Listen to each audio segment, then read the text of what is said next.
The Philosophy and History of Cognitive Science. 그러니까 인지과학의 철학과 역사에 대해서 간단하게 훑을 예정이에요. 그 부제는 여기 나온 것처럼 From Bacteria to Bach and Beck 이라는 인지과학 철학 분야의 거장인 얼마 전에 작고하기도 하신 데닛의 유명 저서죠. 그 책을 부제로 삼았어요. 그러니까 말 그대로 박테리아부터 바흐까지 인지가 어떤 식으로 발전했는지, 표상 능력이 어떻게 발전했는지를 따져보겠다. 그 간단하게 따져볼 수 있는 기반 정도를 마련하겠다라는 걸 얘기해 볼 거고, 저는 아주대학교에서 정신분석학 그리고 철학의 어떤 신경과학이 어떻게 좀 접근될 수 있는지를 좀 연구하는 최윤석이라고 합니다. 일단 그 전에 본격적으로 하기 전에 과학과 인문학 언뜻 보기에 뭔가 vs 과학 vs 인문학 언뜻 보기에 둘이 달라 보이고 양립 불가능한 것처럼 보이는데, 왜냐? 한쪽은 가치 중립적인 전자, 양성자, 쿼크, 에너지 등등 물리학적 입자 등이 대표적인 가치 중립적인 그런 세계관을 가지고 있고, 그러면서도 인간의 세계는 가치들로 가득하죠. 인간의 세계는 사랑, 미움, 평화, 폭력, 좋음과 싫음, 여러 가지 의미를 주죠. 아주 기본적인 감정이라거나 의미라거나 그런 것들을 주고, 이를 편의상 인문학적 가치라고 부른다면, 과학적 세계관과 인문학적 세계관 사이에는 갭이 있어 보여요. 간극이 있어 보여요. 이 둘이 결국 통합될 수 없는 걸까? 이런 의문이 든단 말이에요. 이런 간극에 대해서 인지과학이, 그리고 관련된 철학이 어떤 도움을 줄 수 있는지를 아까 말했듯이 데니스의 철학을 기반으로 좀 생각해 볼 만한 아이디어를 주겠습니다.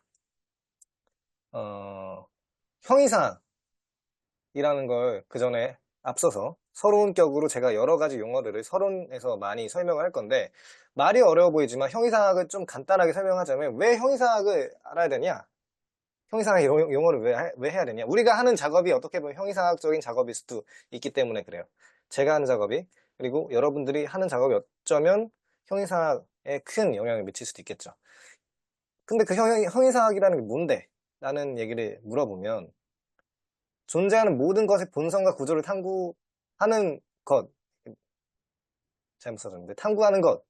그러니까 어떤 범주가 있는가, 어떤 범주를 받아들이는가. 이것도 말이 되게 어려운데, 그냥 다시 말해서 뭐가 존재하고 존재하지 않는가를 다루는 거라고 보면 돼요. 그냥 쫙 이렇게 공책, 빈 노트에다가 쫙, 내 앞에 지금 노트북이 있고, 노트북이 세상에 노트북이라는 게 존재하네. 노트북 존재함. 짜르르 이렇게 쓰고, 핸드폰 존재하네. 의자로 존재하고, 책상도 존재하고, 짜르르 쓰다가, 그러면 구체적 사물이라는 게 현실 세계에는 존재하는 거구나. 라는 식으로 생각해 볼 수도 있겠고. 그러면, 수학적 세계의 실제라는 게 존재하는 건가? 어떤 자연 법칙이라는 게 존재하는 건가? 이런 식으로 생각해 볼 수도 있겠죠. 그러면 자유의지라는 것도 존재하냐? 짜르르 한번 나열해 보면서 세상에 존재하는 게 뭐고 무엇이 존재하지 않는지를 이 목록에다가 인덱스로 나열해 보는 게 어쩌면 형이상학적인 작업이라고 할 수 있어요. 좀 더 여기에 대해서는 구체적으로 얘기하면 물리적인 입자들과 그 상호작용만 존재해 라는 식으로 얘기할 수도 있겠고, 그리고 어, 이걸 피지컬리즘이라고 하죠. 철학에서는, 그리고 인지과학에서는. 난 물리주의라고 번역이 되는데, 세상에 존재하는 건 영웅 같은 건 없어. 어떤 독립적인 실체로 존재하는 영웅 같은, 마음만 둥둥 떠다니는 그런 영웅 같은 건 없어. 그런 걸 물리주의라고 얘기를 하죠. 피지컬리즘. 인지과학이나 주류적인 철학에서 기본적으로 받아들이고 있는 입장이고, 반대로 오직 마음만 실체적으로 존재한다. 어떤 영혼만 존재라는 건 멘탈리즘이라는 입장. 한국어로는 유심론, 오직 마음만 존재라는 식으로 생각할 수도 있겠는데, 이거는 거의 대부분 받아들이지가 않죠. 부담스러운 입장이기 때문에. 어떤 엔터티가 존재하고 존재하지 않는가? 이런 입장, 의식이 존재하는가, 존재한다면 어떠한 방식으로, 인과가 존재하는가, 그렇다면 어떠한 방식으로 존재해? 이런 것들을, 그럼 자유의지는 존재하는가, 어떠한 방식으로 존재해? 이런 것들을 연구하는 학문이 형이상학이라고 얘기할 수 있겠죠. 그렇게 생각한다면, 그러면 형이상학은 단독으로, 적어도 지금 이 시대에는 단독으로 힘을 발휘한다기보다는 특히 이런 입장들, 1번이라거나 3번. 4번은 잘 모르겠는데, 4번도 좀 따져볼 하죠. 인과 추론은 어떻게 가능한가? 이런 주제들 같은 거는 물리학과, 지금 우리가 지금 다루고 있는 주제에서는 인지과학 같은, 신경과학 같은 여타 분과 학문들이 반드시 뒷받침되어야만 이 엔터티에 대한 인덱스를 쓰는데 잘 기술하는데 도움이 될 수 있겠죠. 도움이 된다기보다 필수 불가결하죠. 그래서 우리가 지금 하고 있는 작업이 이거잖아요. 과학적 세계관에 인문학적 가치, 인문학적 존재들이 이런 의미 같은 게 끼어들 틈이 있는가? 내 생각에 있다. 어떻게 끼어드는데? 라는 거 얘기하려는 거예요. 그래서 이런 형이상학적인 작업을 하는 거다라고 얘기를 할 수 있겠고, 그래서 우리가 지금 이 작업을 왜 해야 되느냐? 그걸 좀 먼저 생각해보고 렉처를 들어보시면 좋겠습니다. 왜 들어야 되는지, 왜 생각해봐야 되는지는 조금 이따가 더 자세하게 이야기를 해볼게요. 그에 앞서서 제 렉처의 제목이 뭐라 그랬어요? The History and Philosophy of Cognitive Science잖아요. 인지과학이 그러면 역사부터 얘기를 해볼 건데, 인지과학이 어떻게 어찌저찌한 역사를 밟고 지금까지 왔는지를 근대 철학 데카르트부터 아주 간단하게 뛰어넘어서 얘기를 해볼 건데, 데카르트의 이원론적인 입장을 먼저 살펴볼 수가 있어요.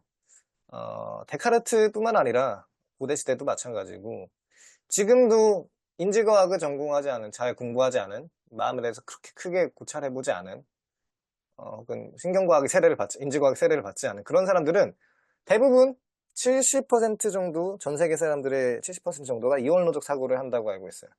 그러니까 몸 따로 있고 마음 따로 존재하지 라는 생각을 하는 건데,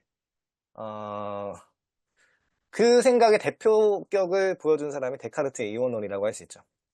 데카르트의 이원론이 우리가 생각하는, 일상적인 사람들이 생각하는 기본적인 이원론의 대표격이라고 생각할 수 있어요.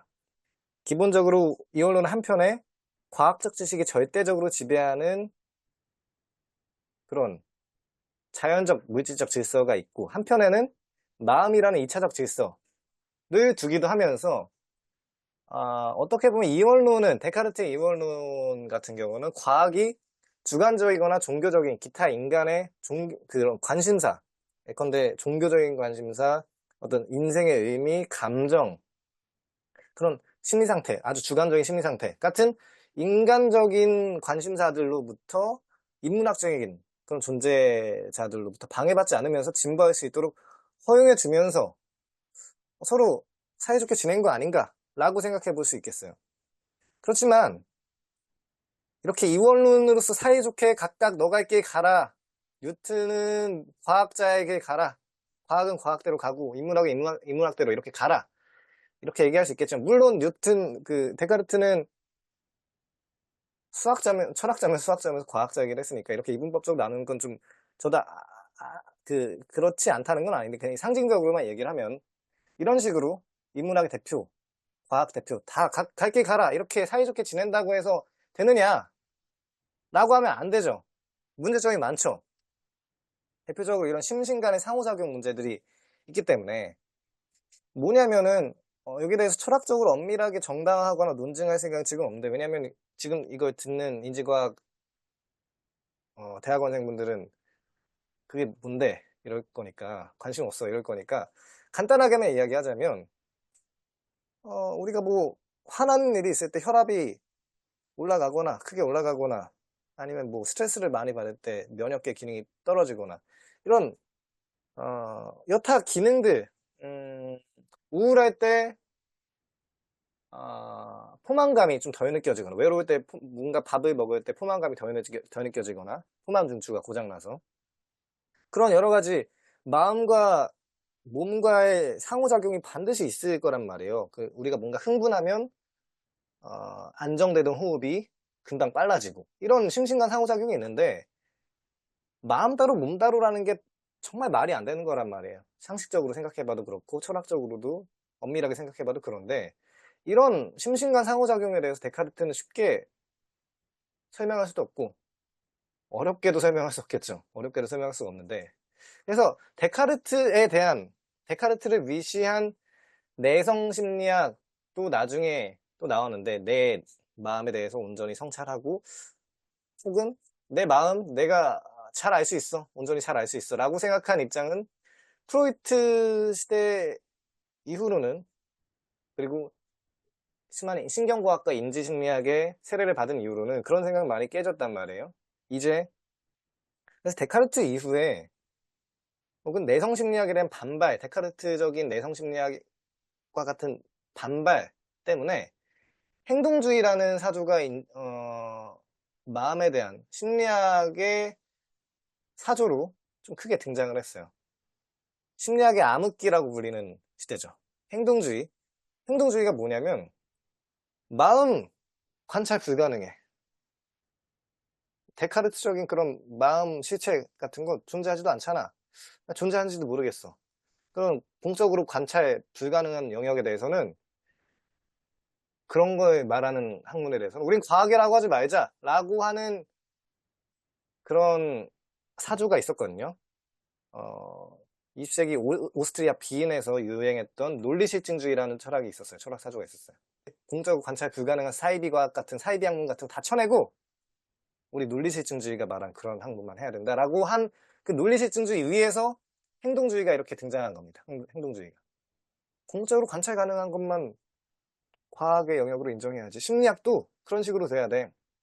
그래서 행동주의에서 이런 의식이라거나 사고라거나 믿음이라거나 욕구 같은 용어 같은 거 쓰지 마. 그리고 그런 거에 대해서 연구도 하지 마. 그냥 행동만 봐. 행동만 얘기해. 모든 심리학적 특성에 대해서 금지령을 내리게 되는 시대가 되기도 해요. 그래서 외견상 이론론적이지만 행태주의, 행동주의를 행태주의라고 얘기를 하는데, 행태주의는 과학적 대상으로서의 마음을 부정하는 방식의 이원론일 뿐이며, 따라서 한쪽 끝이 보류되어진 채 있는 셈이다 라고 볼 수 있겠죠. 그러니까 외견상 이론론적이야. 행동만 연구해라고 하지만 그냥 마음에 대해서는 그냥 보류할 뿐이죠. 난 마음 모르겠고, 극단적인 블랙박스, 완전 극단적으로 제거주의적인 입장까지 가는 사람도 있어요. 마음 그런 건 없고 행동만 봐, 이런 식으로. 왼쪽에 스키너 같은 심리학자가 대표적인 입장이라고 볼 수 있겠죠. 강화와 처벌 같은 거 이야기하는 사람이 대표적이죠. 근데 이런 논리실증주의 같은 거는 머지않아 폐기됐어요. 근대 철학의 휴미 말했던 통찰을 잘 답습하지 않고 반복하게 된 결과라고 할 수 있겠는데, 행동주의가 말하는 원칙 중 하나는 인풋이 나오면 그대로 아웃풋이 나온다는 게 행동주의의 아주 나이브한 법칙 중 하나예요. 근데 이후에도 조금 이따가 제가 얘기하겠지만, 우리 몸과 마음은 인풋, 아웃풋 그대로 나이브하게 나오지가 않아요. 조금 이따가 액티브 인플루언스에 대해서 이야기를 하겠지만, 휴메 통찰을 빌리자면 있는 그대로 나오지가 않고 능동적으로 어떤 기억을 가지고 있느냐에 따라서 능동적으로 추론하고 인지하고 행동하게 되는 게 인간을 포함한 여러 동물들의 사고방식이라고 할 수 있겠죠. 행동주의는 여러 의미로 폐기됐고, 이후로 이제 신경과학이 발전하게 되면서 인지혁명이 일어나게 되고, 행동주의는 자연스레 폐기되고, 촘스키 이런 사람이 언어학적으로도 생득적인 가치, 생득적인 능력 같은 것도 행동주의에서 얘기를 많이 한단 말이에요. 참고로 촘스키 같은 사람이 딱 인풋 아웃풋 집어넣는 게 아니라 생득적으로 우리가 언어를 할 수 있는 능력 같은 거 충분히 있다, 그런 거 얘기하면서 행동주의에 대한 서평을 촘스키가 썼는데 금방 망하게 되죠. 행동주의는 촘스키 서평 하나, 알라딘 서평 하나 잘못 쓰면 이렇게 망하게 됩니다. 그래서 이후에 이제 인지혁명이 발전하게 되면서 인지혁명이 나오게 되고, 신경과학이 발달하게 되면서 신경과학의 역사에 따라서 인지과학도 같이 발전을 하게 되죠. 이거는 우리가 인지과학, 신경과학이 크게 발전하지 않았을 때를 얘기한 거예요. 인지과학이, 왜냐하면 17세기까지만 해도 세포가 신체의 기초적인 빌딩 블락이라는 것도 인지하지 못했을 때고, 19세기 초에는 세포체를 보았던 1830년까지 뉴런을 보지 못했어. 그러니까 심지어 19세기 중반, 그러니까 200년 전까지만 해도 전기 발견을 못했어요. 200년도 안 됐을 때죠. 전기가 왜 중요하냐면, 우리 인지과학 도들은 다 알 텐데 뉴런은 기본적으로 전기적인, 전자기적인 시스템으로 돌아가는 영역이기 때문에 전기를 발견하고 전기에 대한 이해를 가지고 있다는 건 너무 중요하죠. 그리고 20세기 전까지만 해도 살아있는 뉴런의 기능을 탐색하기 위해서 그걸 분리해내는 기술도 없었어요. 그러니까 너무너무 열악한 상황이었죠. 근데 어느 순간부터 이제 딱 발전을 하기 시작한 거예요. 1950년대 초 학습과 기억이 시스템 수준에 설명되는 발전이 이루어졌고 60년대 토포그래픽 맵이 발견되는 경과로 이어지게 됐고 1970년대 학습과 기억이 시스템의 플라스티시티에 관여하는 그런 신경변화 데이터도 탐색하게 됐고 80년대 이제 인선님이 발표하신 어텐션 주의 집중 기능을 이제 신경과학 영역에서 탐구하게 됐죠. 그래서 이런 과정들이 발전하게 됨으로써 신경과학이 발전하게 되고 인지심리학, 인지과학이 여러 의미로 좀 발전을 하게 된 겁니다. 이후에는 fMRI가 인지과학 영역에 도입이 되면서 많은 비침습적인 기술이잖아요. 우리가 직접 뇌 뚜껑을 열지 않아도, 머리 뚜껑을 열지 않아도 비침습적으로 우리의 뇌 활동을 탐색할 수 있게 되는데 그런 이유 때문에 영상 자료를 얻는 일은 비교적 상대적으로 쉽게 됐지만 그 자료가 뇌 기능과 조직에 관한 무엇을 드러낼 것인지 알기란 너무 어려워요. 이게 뭐냐면은 영상 기술이 너무 좋죠. 그렇지만 그걸 통해서 어떻게 해석해야 될지에 대해서는 상당히 어려울 수 있다.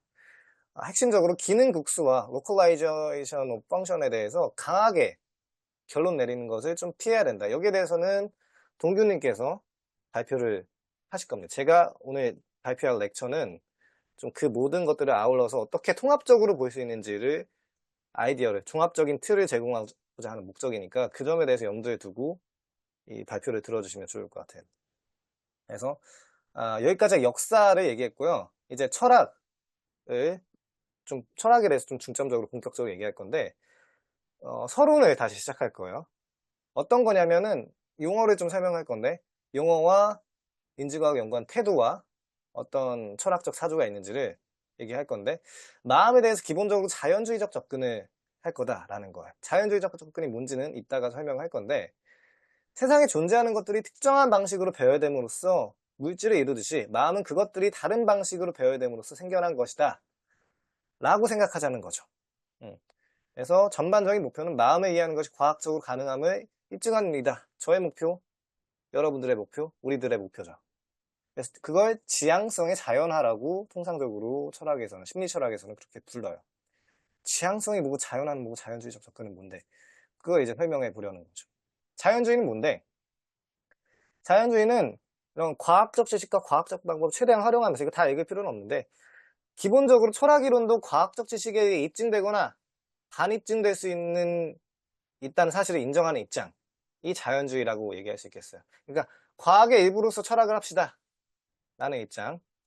그러니까 아무리 그럴듯한 철학 시나리오를 지원해도 시나리오 쓰고 앉아있네 이런 식으로 얘기를 해도 와 진짜 그럴듯한 시나리오인데 라고 이야기를 해도 결국엔 최종 결말은 과학이 맺어야 된다라고 보는 입장을 자연주의적인 철학이라고 생각을 하죠. 과학이 생각해보면 그렇죠. 과학에 영향이 미치지 않는 철학만이 할 수 있는 영역을 확보하기 위해 노력하는 일은 예나 지금이나 별로 효용성이 없다고 생각하기 때문에 그래서 지향성에 대해서도 자연주의적인 입장을 한번 구사하면서 탐구하도록 하자라는 겁니다. 근데 지향성은 또 뭔데? 지향성이란 뭐냐? 이거 디스커션에 나옵니다. 이게 제가 문제도 냈죠. 디스커션 문제. 시험에 나옵니다. 시험에 나온다고 하면 우리 학생들은 바짝 집중하게 되니까 집중하시면 더 좋을 것 같은데 지향성이란 용어가 뭔지 정의를 아주 잘 기억하거나 적어두시면 좋을 것 같아요. 10분의 네. 네. 우리 정신 바깥의 어떤 대상에 관여할 수 있는 힘, 사태를 표상할 수 있는 힘을 지향성이라고 얘기를 해요. 우리 정신이 이렇게 있는데 바깥 외부 세계가 이렇게 있고 외부 세계를 뭐가 있는지 사과가 있으면 사과에 대해서 표상할 수 있는 힘을 지향성이라고 얘기합니다. aboutness라고 생각하면 영어로 생각하면 좀 더 좋죠. 여기에 대해서 어떤 뭐뭐에 대해서 인식한다, 표상한다, 느낀다, 의식한다, 기억한다. 이 모든 것들이 지향성이에요. 그냥 사실 그래서 대부분의 심적 상태는 우리의 마음 상태는 대부분의 심적 상태는 지향성을 갖는다라고 보시면 됩니다. 대표적 명제 태도가 있는데 어떤 명제에 대해서 내가 어떤 태도를 가지고 있느냐, 주어를 보통 나라고 한다면 나는 뭐 that 이하의 문장에 대해서 명제에 대해서 어떤 태도를 가지고 있어, 믿는다라는 태도를 가지고 있어. 윤석열이 대통령이다 라는 이 명제에 대해서 나는 믿고 있어. 나는 I know, 알고 있어. 혹은 혐오해. 혹은 윤석열이 대통령이라는 사실에 매우 격노하고 있어 라고 명제 태도를 어떻게 부여할 수 있느냐에 따라 태도는 달라지겠지만 이 명제에 대해서 어떤 태도를 가지고 있느냐라는 게 명제 태도라고 할 수 있겠죠. 그래서 지금까지 이런 지향성에 대해서 기본적으로 자연주의적인 접근을 하겠다라고 얘기를 하는데 과학적으로 어떻게 탐구할 수 있느냐. 지향성은 왜냐하면 기본적으로 물리세계와 단절된 마음의 본질이라고 전통 철학에서 봤기 때문에. 그런데 택도 없죠. 이런 지향성에 대해서 어떤 뭐 형이상학에서만 연구할 수 있는 거라고 하기엔 시대가 너무 지났기 때문에, 구시대적인 발상이기 때문에 지향성에 대해서 과학적으로 어떻게 탐구할 수 있는지 차차 한번 따져볼 건데, 그 중에서도 어떤 관점을 취할 거냐? 우리는 지금 발생적 관점을 주로 얘기할 거예요. 창발적 관점이라고도 이야기를 하는데, 의미는 물리적인 세계로부터 점진적으로 발생했다 라는 관점을 취하자라는 거죠. 그러니까 의미를 다루기 위해 우리 지향성, 우리의 고차원적인 감정, 기쁨, 슬픔, 어떤 영화를 보고 감동받음, 이런 것도 다, 이런 걸 느끼기 위해서 필요한 요소들은 다 박테리아 시절 때부터 존재했다라는 관점이에요. 거기서부터 서서히 진화해 왔다라는 관점을 가지는 거죠. 예컨대 아주 단순한 지향성부터 우리가 느끼는 아주 고차원적 지향성까지, 예술작품을 느낄 때 가지는 고차원적 지향성. 지향성이라는 건 되게, 특히 인간이 가지는 지향성이라는 건 정말 대단하고 위대한 능력인 게, 지금 당장, 이것도 시험에 나옵니다. 지금 당장 없는 것에도 나오는, 없는 것을 표상할 수 있는 능력. 지금 당장 눈에 보이지 않는 걸 표상할 수 있는 능력. 예컨대 하나님 같은 거 표상하거나, 요정 같은 거, 미미짱을 표상하거나, 애니메이션에 나오는, 어떤 뭐, 지금은 없지만 돌아가신 누군가에 대해서 표상하거나, 혹은 미래의 내 어떤 계획에 대해서 표상하거나, 그런 고차원적 지향성을 가지고 있는 게 인간이란 말이에요. 이게 좋은지 나쁜지는 따져봐야 되겠지만, 이런 이런 것들은 보통 저차원적인 지향성이죠. 이런 것도 지향성의 프로토타입이라고 보는 거예요. 우리들은 이런 거 연구하는, 이런 식의 방향으로 연구하는 철학자들은. 나이테는 기본적으로 어떤 방위를, 북쪽이나 남쪽을 지향하고 있는 아주 미수한 정도의 저차원적인 지향성을 가지고 있어 라고 이야기를 하고 할 수 있겠고, 이런 호기성 바이러스 같은 거는 산소를 지향하겠죠. 산소를 지향하는, 산소가 많은 쪽에 어떤 지향을 하고 있는, 그리고 이것도 꽤 흥미로운 지능 지향인데, 어떤 박테리아는 정족수 인식이라는 게 가능해요. 한 2마리 정도 있을 때는 개별 행동만 하다가 한 이 정도 마리수가 채워져. 여기서는 3마리 정도네요. 3마리 정도의 마리수가 채워지면은 집단 행동, 발광이 이루어지게 되는 거죠. 내 주변에 몇 마리가 있는지를 어느 정도 인식할 수 있다라는 거예요. 그런 정도, 이것도 꽤 뛰어난, 정말 단순하냐라는 지향성, 정말 단순하냐라고 보기에는 무리가 있는 그런 지향성이죠. 이런 지향성부터, 다시 한번 얘기하자면, 이런 흰개미가 만든 성부터 우리가 가우디가 만들어낸 사그라다 파밀리아죠. 여기서까지 뭔가 비슷하게 생긴 무언가, 어떻게 발전이 이루어져 있는지 그걸 한번 좀 따져보겠다라는 겁니다. 그걸 어떻게 따지냐면 데니얼 데닛의 인지과학 철학을 기반으로 따져볼 거예요. 여기까지가 기본적으로 서론이었고요. 서론이 조금 긴데, 지향성에 대해서 데닛의 탐구 전략을 간단하게 짚고 넘어가자면, 데닛은 지향성에 대해서 기본적으로 아까 얘기했던 것처럼 자연주의적 접근을 하자, 이런 얘기를 한 거였어요. 자연주의적 접근, 어떻게? 데닛은 뭐라고 얘기했냐? 나는 표준적인 과학적 그림, 말하자면 학교에서 배운 것으로부터 이끌어져 나오는 예상 밖의 논리적 규결들을 헤아려 보고자 했을 뿐이다. 데닛은 철학의 과학적 그림을 제대로 그리려고 한다. 그래서 데닛을 올바르게 이해하는 관건의 하나는 그가 철학은 물론 그래서 자연주의적 접근을 하기 위해서는 의미 있게 하기 위해서는 물리학, 생물학, 심리학, 인지공학, 신경생리학의 이론들을 통관하고 종합하면서 심리철학적 탐구의 올바른 방향과 방법을 모색하는 걸 목표로 삼았던 사람이고 꽤 스마트하게 생전에 행했던 사람이죠.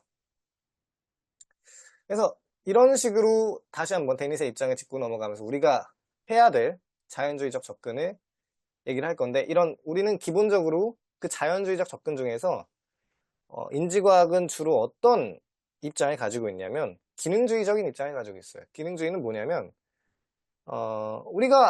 우리처럼 여러분들처럼 주로 이제 자연과학하거나 이제 인지과학을 하시는 분들은 본인 연구를 다 이렇게 하시는데 가끔씩 내가 뭘 하고 있는 거지? 어떤 그 숲에서 어떤 포지션에 위치해서 내가 정확히 어떤 연구를 하고 있는 건지 가끔씩 어리둥절할 때도 있을 것 같아요. 가끔씩 제 친구들의 이야기 들어보면. 근데 이런 식의 얘기를 들어보고 한번 좀 숙고해보는 기회가 있다면 내가 지금 무슨 연구를 하고 있는지를 좀 더 이해하게 되고 조금 더 창의적이고 확장되면서도 좋은 연구를 할 수 있는 기회가 되니까 좀 도움이 될 것 같은데 통찰도 어느 정도 생길 것 같은데 그래서 우리는 기본적으로 어떤 입장에 있는지를 한번 보자는 거예요. 기능주의라는 입장이 있는데 기능주의가 뭐냐면 기능주의란 데니스 재미나게 표현했는데 기능주의란 하는 짓이 예쁜 것이며 물질은 오직 물질이 할 수 있는 것 때문에 중요하다는 생각이다. 뭔가 아리송하죠. 뭔가 재미난 표현인 것 같긴 한데 간단하게 말해서 이런 표현이에요. 인지과학의 초창기 아래 특별히 과감한 종류의 논쟁적인 기능주의적 최소주의가 있어 왔는데 그것은 심장이 기본적으로 펌프이며 혈액을 손상시키지 않고 요구되는 펌프질을 하는 한 원칙적으로 어떤 것으로도 만들어질 수 있는 것과 꼭 마찬가지로 마음이란 이건 인공심장으로 만들어지면 그것도 심장이라는 거죠. 그 기능만 혈액순환 기능만 할 수 있는 거라면 그것도 심장이라고 할 수 있는 것처럼 마음이란 근본적으로 그래서 마찬가지로 일단 이것부터 얘기하자면 그 역할과 기능을 제대로 수행하기만 하면 상관없다.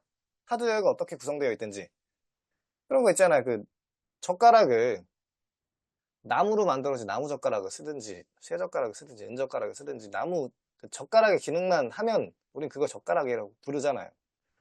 그래서 그걸 젓가락이라고 대체하지 못할 이유가 없는 것처럼 심장은 그런 인공심장으로 대체하지 못할 이유가 없는 것처럼 마음에 대해서도 근본적으로 통제체계이며 실제로는 올가닉한 유기적 뇌로 구현되어 있지만 그 외에도 동일한 통제 기능을 계산할 수 있는 다른 것도 이거는 단백질이 아니라 실리콘 같은 걸로 기능을 수행할 수 있지 않을까? 라는 생각도 한번 해볼 수 있는 거죠.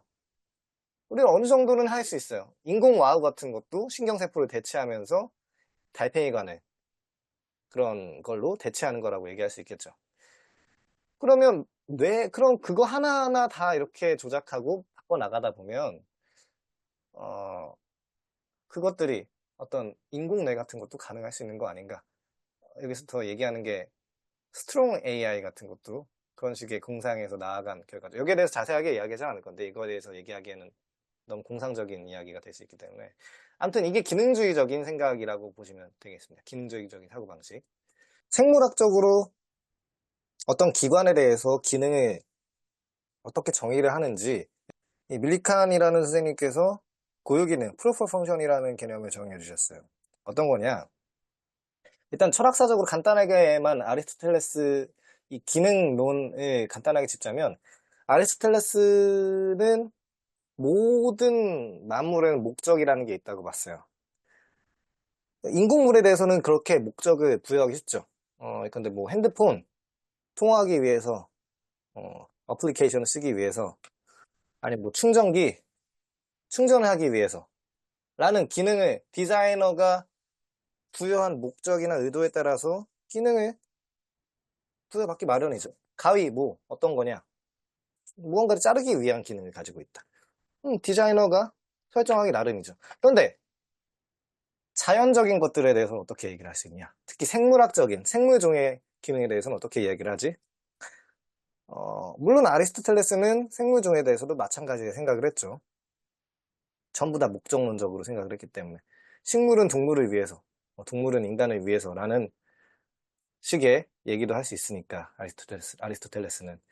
근데 그런 건 없잖아요. 이제 근대 철학 이후로는 그런 거 없다라고 얘기를 했었고, 그런 과도한 목적론적 사고관에 대해서는 폐기 처분을 하게 되는데, 근데 그런 목적론적 사고에 대해서 다윈 이후로, 그리고 다윈을 위시한 많은 철학자들이, 생물 철학자들이 다시 부활을 시키게 돼요.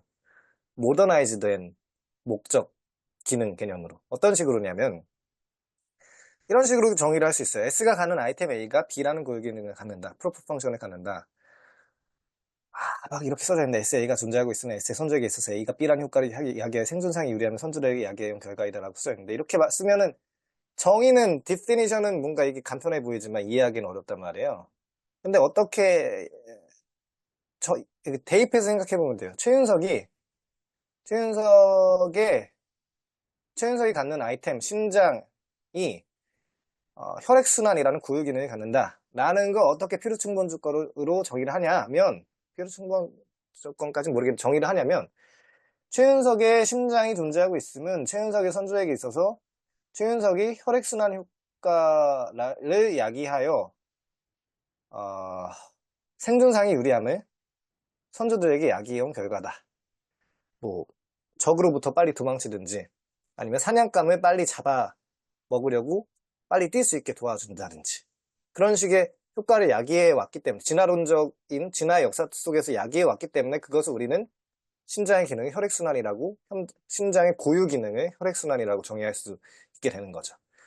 다른 것에 대해서도 마찬가지, 신장이라거나 눈이라거나 여타 생물학적 기관에 대해서도 비슷한 정의를 내릴 수 있을 거예요. 이걸 아리스토텔레스와 다윈, 뭔가 전혀 사이가 좋아 보일 것 같지 않은 그 둘이 만나게 돼서 진화론적 고유 기능이 탄생하게 된 거죠. 그래서 마음의 기능을 우리는 이런 생물학적 기능적 정의를 빌려서 마음의 기능 어떻게 정의를 내느냐, 마음과 뇌의 기능을 기본적으로 정보 처리 시스템이라고 봅니다. 이런 정보 처리 과정은 우리 몸을 효율적으로 제어하고 환경에 적응하게 하는데 중요한 기능, 예쁜 짓을 하는 거죠. 아까 얘기했던 표현을 빌리자면. 그리고 이런 정보 처리 과정은 특히 뇌를 중심으로 해서 신경세포들로 이루어진 뉴럴 네트워크의 계산으로 이루어지는 거라고 얘기할 수 있겠죠. 예쁜 짓만 잘 실현한다면 단백질이든 실리콘이든 모든 기능만 하면 상관없다. 물론 그 기능을 잘 할 수 있느냐가 문제가 되겠지만, 그래서 실제로 우리 뇌가 어떻게 작동하는지, 인공지능은 현재 어떤 잠재력과 한계를 가지고 있는지 구체적으로 따져봐야 되겠죠. 그래서 현대 인지과학의 문제들을 해결하기 위해서는 신경과학과 인공지능을 포함한 다른 분과학문들과의 협력이 필수적이라고 할 수밖에 없죠. 그러니까 우리처럼 다양한 인공지능을 공부하시든지, 여기 뇌 쪽에서 주로, 브레인 쪽에서 주로 활약하시는 분들이든지, 아무튼 이런저런 분들이 이렇게 이런 자리에서 많이 만나주고 네트워킹 해야 마음에 대한 이해를 좀 더 확장적으로 잘 이해할 수 있다는 거죠. 그래서 인간의 마음을 제대로 탐구하기 위해서는 신경계를 이해하는 상향적 접근과 바텀업이죠. 인공지능 연구를 통해 마음을 이해하려는 탑다운 접근법이 만날 수밖에 없다는 거예요. 그래서 이런 기능주의적 관점을 통해서 마음을 바라볼 건데, 역설계라는 관점을 적극 활용할 거라는 거예요. 이런 기능이 성립되려면 어떠한 요건들이 만족되어야 되지?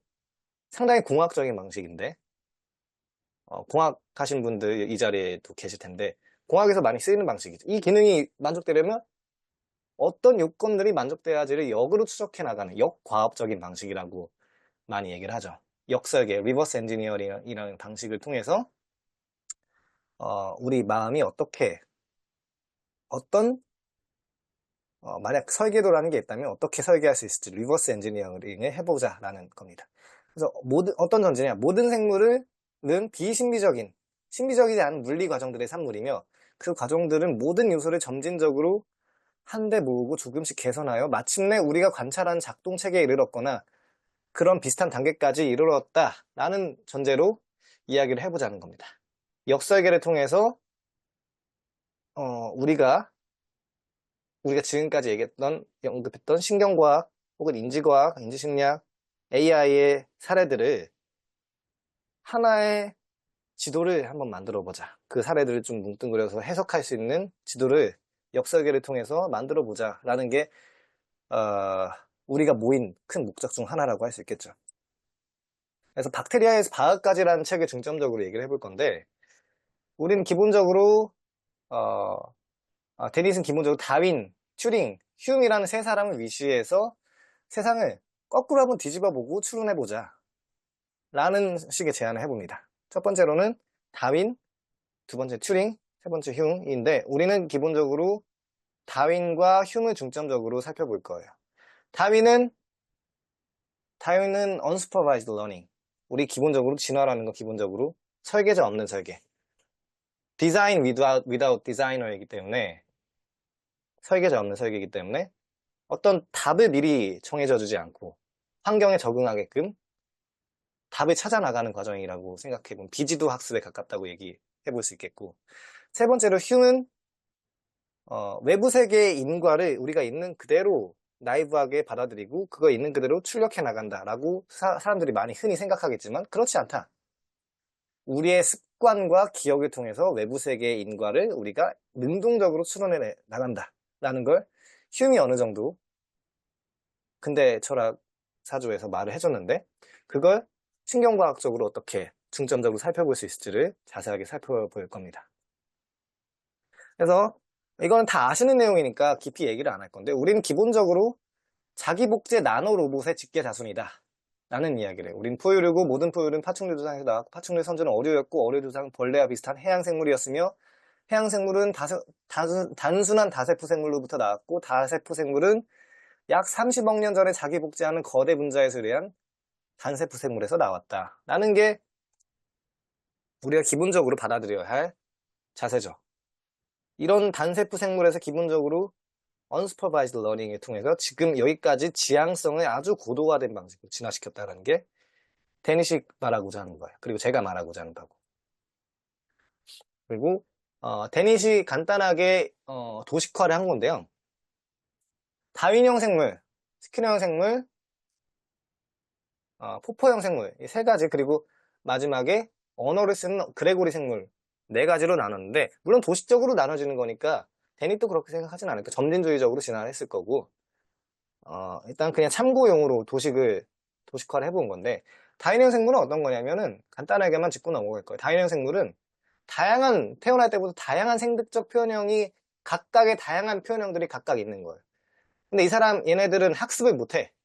그 중에서 그래서 어울리는 표현형만 그 선택 압에 해당하는 그 환경에 걸맞는 애들만 살아남아서 우연히 운 좋게 걔네들만 증식하게 되는 거죠.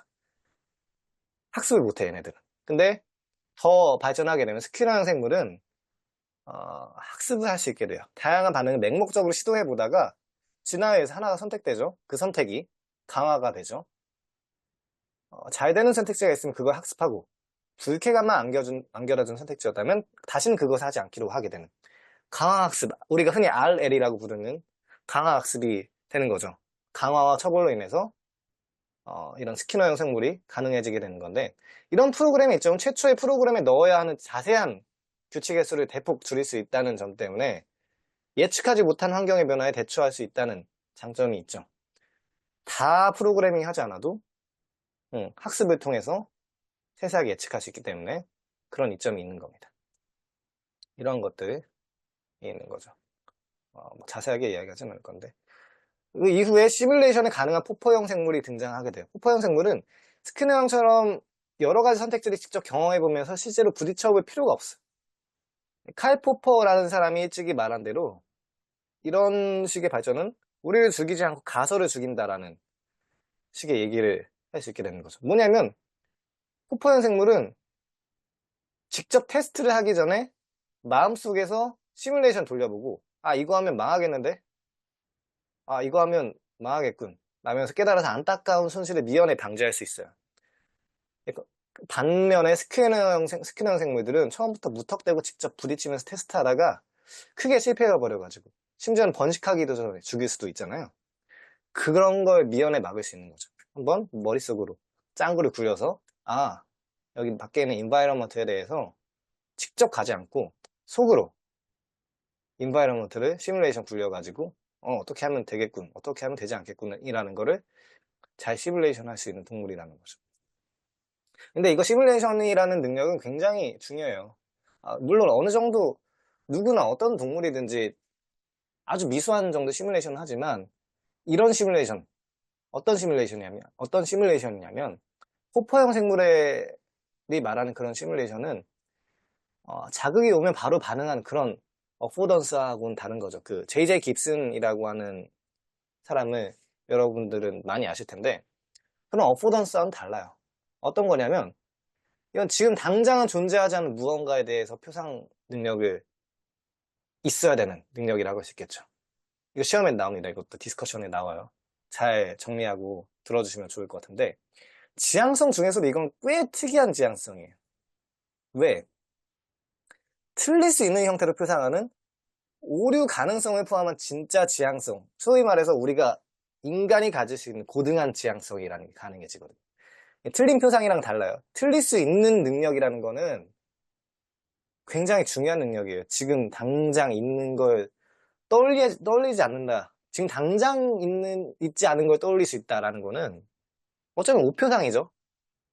근데 그거는 목적이라는 표상, 목적을 떠올릴 수 있게 하는 능력을 우리에게 가능하게 해주고 더 나아가서는 자유의지를 가능하게 해주는 능력이 되죠. 당장 필요 없는 표상을 떠올릴 수 있게 해주기 때문에 미래에 대해서, 미래의 어떤 계획에 대해서, 어떤 이제 하나님에 대해서 애니메이션에 등장하는 미미짱에 대해서 떠올릴 수 있는 능력이 이런 능력이 있는 겁니다. 근데 이런 시뮬레이션을 가능하려면 여러 가지 조건들이 있겠지만 간단한 조건 하나만 여기서 간단하면서도 심플하게 이해할 수 있는 조건을 딱 하나만 가져와 봤어요. 주어와 수어로 분절화돼서 부정문을 만들 수 있는, 니게이션을 만들 수 있는 표상이 가능해야 되죠. 어떤 거냐면 어떤 개체가 오랫동안 틀린 정보에 대한 기억만을 가지고 살아가다가 막상 행동에 사용하려는 순간에 실패하는 경우가 있으면 안 되겠죠. 그렇기 때문에 자기가 가지고 있는 정보가 맞는지 아닌지를 테스트할 수 있는 능력이 있어야 되는데 여기에 필요한 조건이 주어와 서술어로 딱 분절화돼서 부정형, 니게이션을 만들 수 있는 표상이 가능해져야 돼. 그러니까 앞뒤가 맞는지, 소위 말해서 아다리가 맞는지, 적어도 내가 가지고 있는 정보들이 서로 모순되어 있는지 아닌지 정도는 파악을 해서 이거 하면 안 되겠네. 서로 모순되는데 그럼 둘 중에 하나는 제거해야 되겠죠. 이런 생존에 도움이 되는 시뮬레이션이 가능해지는 겁니다. 이런 부정문을 만들 수 있는 언어의 프로토타입 정도는 가능한, 아주 프로토타입 형태의 언어 정도는 가능해야 이런 수준의 시뮬레이션이 가능하겠죠. 반면에 꿀벌은 꿀이 없으면 말하는 방법을 갖지 않고 있어요. 그래서 이런 정도의 시뮬레이션 정도까지는 가능하지 않겠죠. 어포던스 수준에서만 이런 식의 행동이 가능하겠죠. 나나니벌 같은 사례가 대표적인데 이거는 이후에 개인적인 시간대에 얘기해 드리겠습니다. 언어란 틀을 쓰는 이제 포포 형성물에서 더 진화해서 인간처럼 언어를 쓸 수 있는 언어를 통해서 인간은 자신의 바깥에 정보를 저장해 놓고 효율적으로 관리하는 방법을 이제 터득하게 된 거고 이런 관점에서 보면 인간의 마음은 내 안에 어떤 실체라고 할 수 없을 뿐만 아니라 두뇌 어떤 영역에 국한되어 있는 그런 부분이라고 할 수가 없겠죠. 그래서 따라서 인간의 마음은 어마어마한 규모로 이루어진 문화적 재설계의 결과라고 얘기할 수 있을 겁니다. 그래서 자유의지는 진화하게 된 거고 이런 식으로 다윈형 생물부터 스키너형 생물, 호퍼형 생물까지 자유가 서서히 진화하게 됐다라고 이야기할 수 있는 거고 그래서 인지적 디자인의 능력이 어떻게 진화했느냐에 따라서 표상 능력을 얼마나 발전시킬 수 있고 진화했느냐에 따라서 목적이라는 능력도 목적을 떠올릴 수 있게 하는 능력도 가능하고 그에 따라서 자유의지가 얼만큼 진화했는지를 얘기해 볼 수 있게 되는 거죠. 그래서 우리도 숙고하고 반성하고 미래에 대해서 계획할 수 있는 능력을 어느 정도 갖게 되었다. 자유는 진화한다. 어느 정도 선택을 할 수 있게 되는 능력을 가지게 되는 거죠. 이런 자유는 진화한다라고 하는 Freedom Evolves라는 데니얼 데니스의 책을 참고해 보시면 좋겠고 여기에 대해서는 자세하게 이야기할 수 있는 시간이 없을 것 같아요. 그렇지만 이 정도만 하나만 더 얘기하자면 신경과학적인 관점에서 볼 때 아마도 역설적으로 자유의지의 본질은 이니비션을 위한 능력, 억제를 위한 능력이라고 보시면 더 좋죠. 어떤 것을 하지 않으려고 하는 능력. 인간은 그 무엇보다도 인간의 가장 가까운 영장류와 구별시켜 주는 것은 상위 수준의 자기 계통의 발달인데 억제하는 거예요. 그러니까 어떤 내가 지금 당장 없는 목적을 위해서, 어떤 하나님을 위해서, 어떤 인생의 의미를 위해서, 미미짱을 위해서, 돌아가신 어떤 분의 이념을 위해서, 어떤 공산주의를 위해서, 자본주의를 위해서 희생하고 선택하지 않은 것들은 선택하지 않은 것들에 대해서는 억제를 하고 내 에너지를 억제하고 선택과 집중을 하려는 능력이 자유의지의 가장 주요한 능력이라고도 생각할 수 있겠죠. 한번 읽어보시고. 그래서 이거는 문화적인 진화에 대해서 이야기를 하려는 건데 이거는 나중에 얘기해 볼게요. 개인적인 시간 때 얘기를 나눠보도록 하고 우리는 이제 다인의 기묘한 추론 뒤집기를 끝냈고 휴메 기묘한 추론 뒤집기, 액티브 인퍼런스에 대해서 간단하게 이야기를 해볼 거예요. 이건 짧게 끝날 거니까 집중해서 들어주시고 자유의지에 대해서 디스커션을 하겠다고 했는데 이것까지 덧붙여 주시면 더 좋은 논의가 될 것 같아요. 베이지안 추론이 어떻게 이루어지는지. 물론 자세한 건 준호님께서 더 자세하게 이야기를 해주실 거예요. 액티브 인퍼런스, 베이지안이 어떻게 정교하게 가능한지. 그래서 일단 보면 우리 뇌는 액티브 인퍼런스의 가장 기본적인 전제는 우리 뇌는 있는 그대로의 실제를 반영하는 것이 아니라 실제를 만들어내는 기관이다. 액티브 인퍼런스가 이런 함축을 가지고 있죠. 그래서 기본적으로 유저 일루전이다. 우리가 핸드폰을 쓸 때 여기 안에 있는 내장 하드웨어들을 신경 시스템이라고 비유한다면, 뉴럴 시스템이라고 비유한다면 여기에는 우리가 쓰는 어플리케이션들 같은 것들은 그냥 어플리케이션 같은 것들은 사용자 친화적으로 만든 거죠. 사용자 친화적 UI죠. 우리의 의식 같은 것들도 그런 식의 하드웨어가 실제하는 방식이 있는 그대로의 실제를 인식하는 건 아니지만 우리 신경과학적인 시스템이 어떻게 돌아가고 있는지의 요약본을 우리가 인식하고 사용자 친화적으로 인식하고 있는 거라고 보면 돼요. 우리 신경 시스템 하나하나 다 인식 못 하잖아요. 인식해서도 안 되고 하나하나 다 인식하면 즉 과부하가 걸리겠죠. 그거를 만들어내는 그런 실제를 만들어내는 기관이라고 보시면 되겠습니다. 이런 방식으로. 그런 액티브 인퍼런스에 대해서 아주 잘 설명한 책들이 전 두 권을 추천해주고 싶은데 감정은 어떻게 만들어지는가 하고 내가 된다는 것. 이 두 개가 정말 사기급이 아닌가 싶을 정도 정말 친절하고 정말 쉽고 유익하게 설명이 되어 있으니까 이 분야에 관심이 있다면 혹시나 안 읽어보신 분이 있다면 꼭 읽어보시기 바라겠습니다. 그래서 아까도 얘기했던 것처럼 베이지안 추론에 대해서 간단히 이야기해 볼 건데 사후 확률. 우리는 언제나 어떤 증거가 있고 어떤 증거를 기반으로 사전 확률을 통해서 사후 확률을 예측한단 말이에요. 이게 베이지안 추론의 기본인데 이런 식으로 뇌도 이런 식으로 인지를 해요. 근데 여기에는 사전 확률 모델을 어떻게 바뀌고 어떻게 갱신되고 어떻게 형성되느냐 우리가 어떤 기억을 가지고 살아왔느냐에 따라서 이 사전 확률의 모델이 만들어지게 되는 거죠. 예컨대 이런 거 여기 없어요. 선 없어요. 여기 선 없는데 있는 것처럼 보인단 말이에요.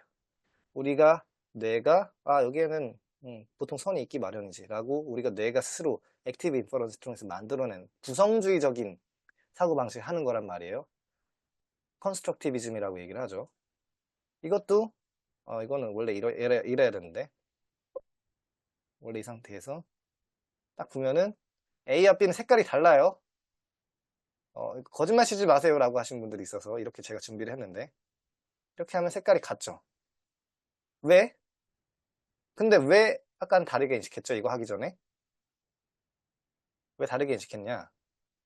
얘는 그늘에 있기 때문에 원래는 더 밝겠지 라고 이런 모습들을 우리가 살면서 많이 봤기 때문에 그늘에 있지? 그러면 더 밝은 색이라고 보정을 해줘야지 라고 뇌에서 액티브 인퍼런스를 하는 거죠. 사전 확률을 통해서. 그러면 근데 실제로는 같은 색깔이라는 것을 우리가 알 수 있겠죠. 우리가 여기 깜빡하고 넣진 않았는데 파검 흰금 드레스 같은 것도 마찬가지 사례라고 보시면 돼요. 2015년에 한창 유행했던 저게 어떻게 파검이야? 저게 어떻게 흰금이야? 그늘에 있느냐? 어떤 햇볕 아래에 있느냐 라는 차이라고 보시면 되겠죠. 그런 현상이 일어날 수 있는 신경과학적 기전을 간단하게 이야기를 해볼 건데, 우리가 망막에서 시각 정보를 지각해서 처음에 오는 비주얼 코르텍스, 프라이머리 비주얼 코르텍스까지 V1에 도착하는 데까지 비율적으로 하나의 신경다발이 있다고 쳤을 때, 이건 외부 세계에서 들어온 정보죠. 하나의 신경다발이 있다고 했을 때, 기존에 있는 정보가, V1의 기존에 있는 정보가 저장되어 있다고 한다면, 시상까지 보내는 정보가 10다발 정도 된다고 보시면 됩니다. 비율적으로. 그러니까 바깥에 있는 정보를 수용하는 게 그렇게 많지 않고, 오히려 내부에 있는 기억된 정보를 바탕으로 출력해서 그거 가지고 이미지를 만들어내는 게, 그런 신경다발이 10배 더 많다라는 거죠. 우리가 안경 같은 것도, 안경 끼신 분들 여기 많이 계실 텐데, 특히 공부 많이 하신 분들, 안경 안 보이잖아, 안경테 같은 거. 처음엔 좀 어색하더라도 적응이 되면 그 기억이 사전 확률 모델을 갱신하고 바꾸기 때문에 많이 의식하지 않으면 안 보여요, 안경테. 그리고 코앞도 안 보이는 세상이라고 하지만, 코 안 보여요, 코도 안 보여. 한쪽 눈 감고 아래를 이렇게 보지 않는 이상 코도 안 보여요. 다 뇌에서 보정하고 제거하는 거란 말이에요. 맹점도 안 보인단 말이에요. 맹점도 원래 있는 그대로의 감각만 보면은 보여야 되는데 맹점도 안 보여. 다 뇌에서 보정하는 거란 말이죠. 그래서 만약 당신의 뇌가 그저 반응만 한다면 이건 당신의 생명을 유지하기에 너무 비효율적이다라고 할 수 있겠죠. 이건 다 읽을 필요는 없겠고, 그저 반응만 하는, 행동주의에서 나이브하게 바라보는 것처럼 반응만 하고 그걸 출력만 하는 기관이 아니다.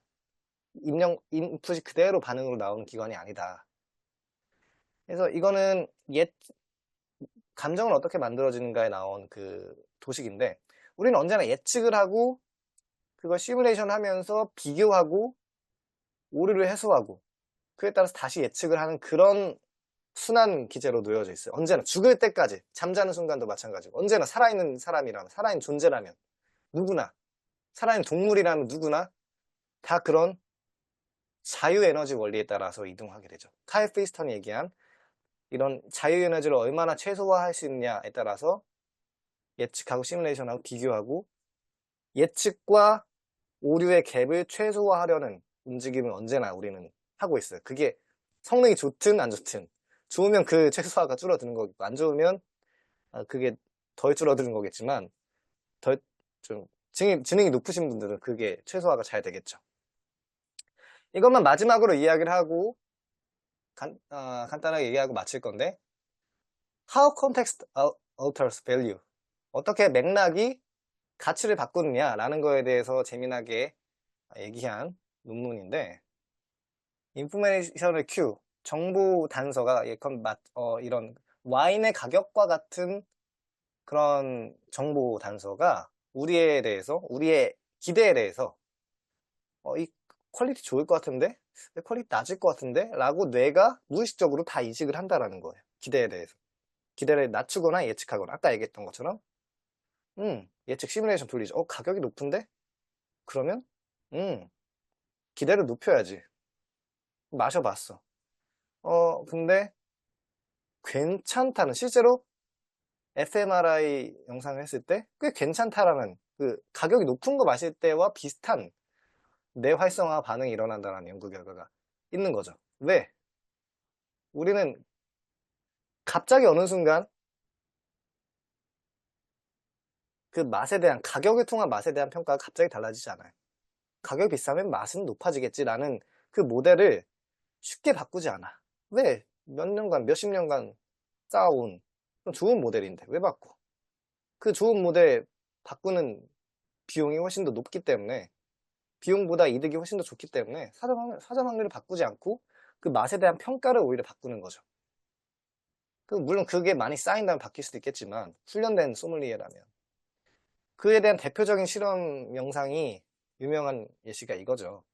옛날 영상인데, 둘 다 똑같은 맥카페와 다 똑같은 가격, 똑같은 커피인데 4,000원이 너무 좋아요 라고 이야기를 하셨죠. 처음엔 되게 이런 것도 참 좋지 않은 표현이지만 어? 어? 어? 요즘 여자들 왜 이런 거 비싼 커피나 마시니까 이러는 거다라고 얘기를 하지만 그냥 이렇게 인식하는 거예요. 가격이 높은 거에 대해서 인식을 하는 게 너무나 당연한 모델인 거, 사정확률 모델인 거죠. 음.